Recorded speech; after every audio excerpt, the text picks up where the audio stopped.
I never thought silence could sound so expensive. The kind that lives in a high-rise apartment 40 floors above New York, where even the air feels curated. This morning, I'm sitting on my balcony, silk robe brushing against my skin, coffee steaming in a porcelain cup.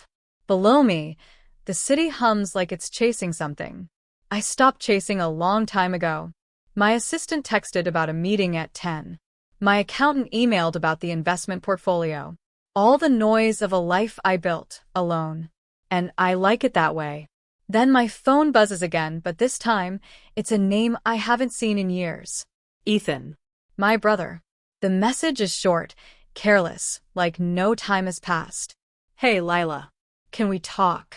Mom and Dad need help. It's kind of urgent. My thumb hovers over the screen, and for a second, I forget how to breathe. The word help tastes bitter. The same word they used when they threatened to raise my rent unless I helped by babysitting Ethan for free. I stare out over the skyline, the same city that became my hiding place. Funny, they think I vanished. But really, I just stopped answering to people who mistook love for labor. Pause. She sets the cup down, calm but resolute. I guess it's time they find out what that silence really cost them. It started the summer after college. I was 23, juggling 2 part-time jobs and praying my landlord wouldn't remember the rent was due. The house I rented was tiny, 1 bedroom, creaky floors, a leaky faucet that never stopped dripping. Still, it was mine. My small piece of peace. Until my parents showed up. They didn't knock. They just entered, like they always had the right to. My mom's voice had that practiced sweetness, the kind that hides something sharp underneath. Lila, honey, your brother's moving back home for a bit. We thought maybe you could help out. Help out. Those words again. Ethan was 21. Loud, reckless, always in trouble, always rescued. And when I asked what she meant, my dad didn't even look up from his phone. You've got the space, he said. We'll cover half your rent if you watch him for a few months. I laughed, a dry, nervous sound. So, you want me to be his babysitter? Mom's smile didn't waver. Not babysitter, sweetheart. Just make sure he's okay. You know how he gets. But I did know. Ethan didn't need watching, he needed consequences. And I was done paying for his mistakes. When I said no, my father's voice hardened. Then maybe we rethink helping with your rent. That night, I sat on the edge of my bed, tears soaking the same pillow I used to dream into. I wanted to scream, to tell them they couldn't control me anymore, but fear has a way of silencing women who've been told to be grateful. I opened my dresser drawer and pulled out the little pendant my grandmother gave me when she passed. A small silver key, smooth from years of being held. She used to tell me, "You'll know when it's time to unlock your own door, Lila." I looked around that cramped room. The peeling wallpaper, the unpaid bills, the weight of being everyone's second choice. And for the first time, I realized she didn't mean a real door. So, before dawn, I packed a single suitcase, left the rent notice on the table, locked the door behind me, and I didn't look back. Soft piano returns, a note of quiet resolve. That was the night I vanished. Not out of weakness, but finally, out of choice. When I left that night, I didn't have a plan, just a backpack, $500, and the silver key around my neck. New York wasn't kind at first. No city ever is when you arrive with more hope than money. For the first few weeks, I stayed in a tiny shared hostel downtown. My days were a blur of job applications, rejection emails, and lukewarm coffee from corner delis. But freedom, even when it's hard, it still tastes better than control. Then one morning, while scrolling through online ads at a cafe, I saw a post. Design assistant wanted. No degree required. Must have an eye for detail. I didn't know much about interior design, but I didn't know how to make broken things beautiful. Maybe that counted for something.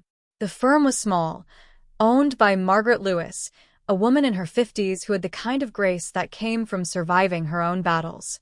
She interviewed me herself, her glasses sliding down her nose as she studied my makeshift portfolio, photos of my old apartment, furniture I'd painted, little spaces I'd made cozy. "You've got taste," she said simply. "You remind me of myself 30 years ago. raw but hungry. That's how it began. Margaret taught me everything from color theory to client management. She believed in me long before I believed in myself. I worked late nights, sometimes sleeping in the office, learning to draft blueprints and pitch ideas. The first time one of my designs got approved, I cried in the bathroom, not from sadness, but disbelief. Slowly, the rejections turned into requests. Then clients started asking for me by name. Within 2 years, I had enough saved to rent my own one-bedroom apartment, small, but paid for entirely by my work. And I didn't tell a soul back home. Every time my phone buzzed with a missed call, Mom, I let it go silent. When Ethan posted photos of family dinners, I scrolled past. I told myself I'd call someday, once I'd built something real, something undeniable. I started a small online business on the side, custom decor and design consulting. It grew faster than I expected. Before long, I wasn't just surviving, I was thriving.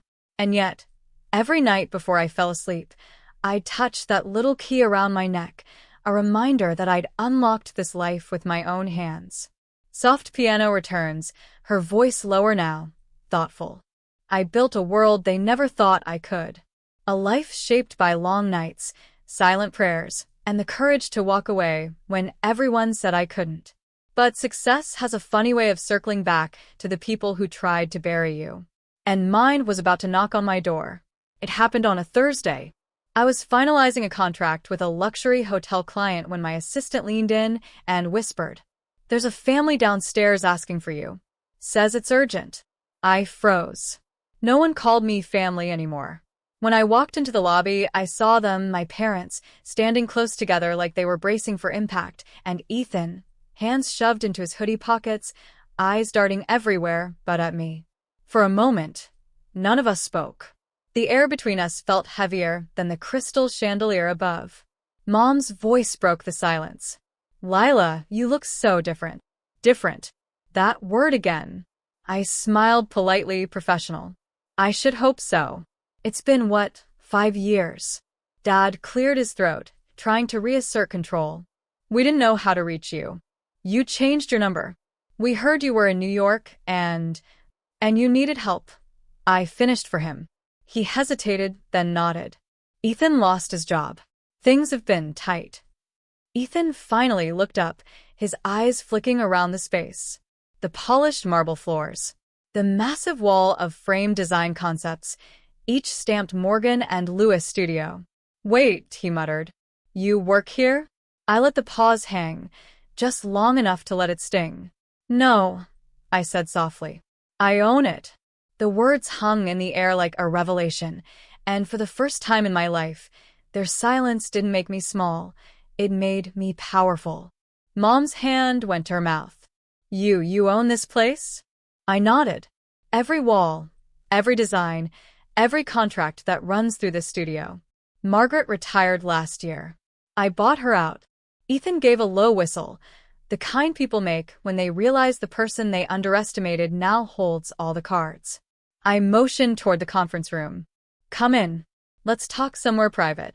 They followed me, hesitant, unsure, taking in every detail. My office was simple but elegant. Warm earth tones, tall windows spilling light onto sleek oak furniture, framed photographs of the spaces I'd created. On my desk sat the small silver key pendant, the one constant that had followed me through every version of myself. Mom reached out as if to touch it, but stopped. "You really did disappear," she whispered. "I didn't disappear," I said. "I just stopped letting you define what help meant." The silence that followed was thick, almost sacred. Dad finally exhaled. "We were hard on you. Maybe unfair. We just thought you'd follow the plan?" I smiled. "Pay rent I couldn't afford? Raise your son while you called it family duty?"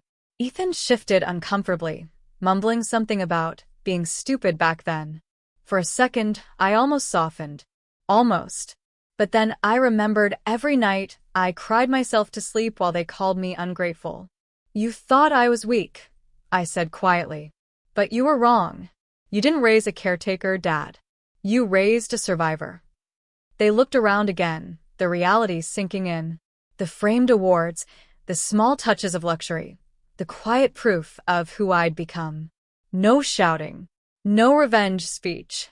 Just truth, calm, steady, undeniable. Mom finally whispered, "We're proud of you, Lila. We really are." I met her eyes, not with bitterness, but with peace. Good. Because I worked too hard not to be proud of myself. Soft piano rises, her voice turns introspective, steady. For years, I thought I'd built all this to prove them wrong. But standing there, watching their faces soften, I realized I built it to prove myself right. I didn't plan to help them. Not at first. For years, I told myself that silence was my closure, that distance was enough. But seeing them there, standing in the space I built from nothing, I realized something. Forgiveness isn't weakness.